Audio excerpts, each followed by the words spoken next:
Alright, jumping back into the Blitzball tutorial. So the next thing we're going to go over after tech copy is stats here. So stats isn't going to put us in the sphere pool, but it's still good to know what each stat does. So there's a few options, or a few stats here I should say. So HP, health points, hit points, whatever we want to call it.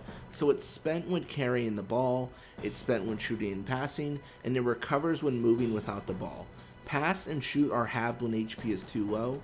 Specifically how that works is HP cannot be below the shoot and or pass stat. So if your shoot is 50, your HP cannot be 49, or else your shoot will be reduced by half, which would be 25 in the example. So HP in general, I would mark as probably one of the least useful stats in the game. As you level up, even at the earliest levels, as you level up, it will become significantly irrelevant for the most part. And when you spend it when carrying the ball, it really doesn't deplete that much. Yeah, I've never had an issue with having low HP. You know, it's just not a thing. Maybe if you're trying to utilize like Jack Shot 2 or Jack Shot or any of these like high HP requiring techniques, but those aren't gotten until later on in the game, and by the time you get them, you have enough HP to use them. So the next thing we're going to go over is endurance. So this is pretty straightforward. Endurance is your ability to withstand tackles. The opposing stat for it is attack. So endurance is a static stat, how I would say, and attack is a fluid one.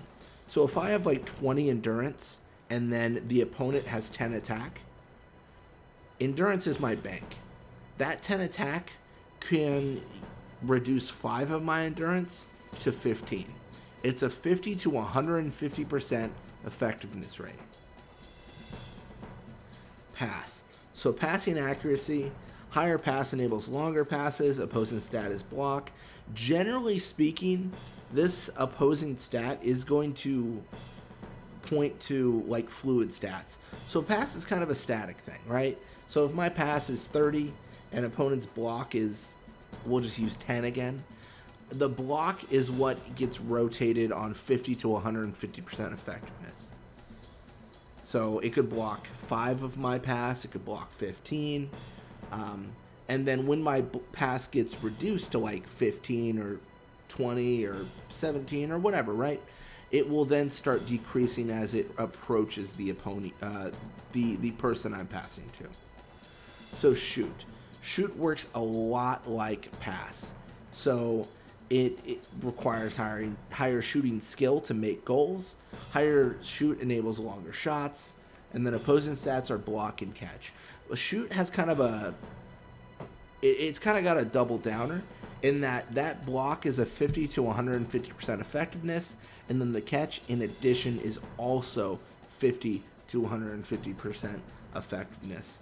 I will say, when you shoot the ball, you should try to have no one in front of you. You shouldn't have anyone touch the ball with their block unless they have severely low block. It's very, very difficult to impossible to score shooting over a defender for the most part. And then we have attack. So attack is the strength of tackles, and opposing stat is endurance. We've already talked about this a little bit. Attack is the fluid stat, so it effectively works 50 to 150% of the stat it is. What that means is you have 8 attack, your attack could be 4, it could be 12, it rotates depending on RNG. Block, skill at blocking shots and passes. Opposing stats are pass and shoot. This is another fluid stat, 50 to 150% based on RNG. Block is actually something for your defenders you don't need a ton of because of that double edge or double down we had talked about previously. If you have a defender, let's say you have a forward shooting at your goal with 40 shoot, let's just make up numbers, and you have block of 20, and your goalie has catch of 15, that block will reduce a large portion of that shoot, and then your goalie can handle the rest. So you don't need like 99 block on a player to be happy. You could probably have like 50 or 60 and really kill it. and then catch. So catch is the goalie's skill at catching shots. The opposing stat is shoot, and catch is that fluid stat that works at 50 to 150%. Yeah, and that for the most part covers stats. The one thing that wasn't covered was speed. So speed is your base speed of your player. So generally all players are at 60, but some players are faster, some are slower.